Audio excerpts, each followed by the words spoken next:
Joker is quite the ass greaser to Batman, and no matter how much Bruce wants to kill him in a billion different ways, he can't. But in this comic, I'm going to summarize the best possible thing that happened to Batman. Joker dies, but not by his hands. And you may think, yeah, it's time to pop a bottle, get naked, and boogie with the chuggy. But no, do you want to know what this dingus does next? He brings his arch enemy back to life. And this happens in Legends of the Dark Knights. So long story short, Ra's al Ghul and the League of Assassins were going to do some evil stuff. And Joker was trying to help them, and then betrayed him. But Ra's pulled a hanky-panky and betrayed him back by killing him. And moments later, Batman finds a deceased Joker while looking for the League. The best possible thing. The greatest sight to see. A dead Joker. I swear, this is more exciting than finally plugging a USB in the right way or Jack Black giving you couples counseling. Anyways, Batman needs the Joker to tell him where Ra's has gone and what he's done with this new concoction he's made. But he can't because Joker is more dead than me at a family dinner. So Batman has to make a decision that he will probably regret for a long time. He has to resurrect him through the Lazarus Pit. And if you're not too much of a comic virgin like me, let me explain quickly what this pit does. It's a pool of water where if you submerge a dead person inside, they will come back to life, but in a very psychotic mental state. It's like if you were watching the Cats movie constantly. It would make you go crazy. However, taking someone as psychotic as Joker and making him more psychotic thanks to the pit, not a good idea.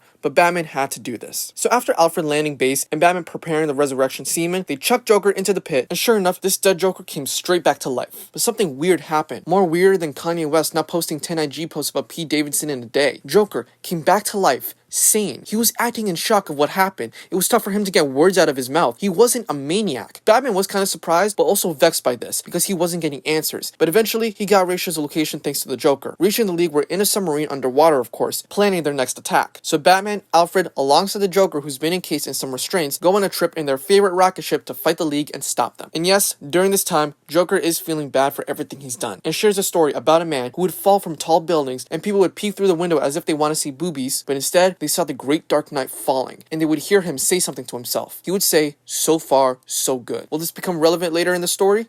Maybe. But anyways, Batman makes it to the submarine, puts some explosives on there, and he starts to deck the entire League solo. Like he's... well, like, I can't really make a comparison. He's Batman. He could probably take on an octopus and a Karen at the same time. But anyways, he fights the League, the explosives go off, he hops off the sub, and all that work, research, and time the League spent on their evil plan is all deep in the ocean like the Titanic. And he swings back to the Batplane only to discover this psychotic zealot is back to his normal self. And saying the thing that he was saying before, so far, so good. And a while later, Bruce locks up Joker, they talk about their friendship and how Ra's is probably dead, but Batman tells him that he probably jumped the ship and that Joker has made a new enemy with Ra's, considering that he betrayed him, and that even though Joker is locked up, he's not safe. And surprisingly, this startles the Joker, like he found out his condom ripped, or the Los Angeles Lakers actually won a game. And yeah, that's about it. Subscribe and I'll see you later.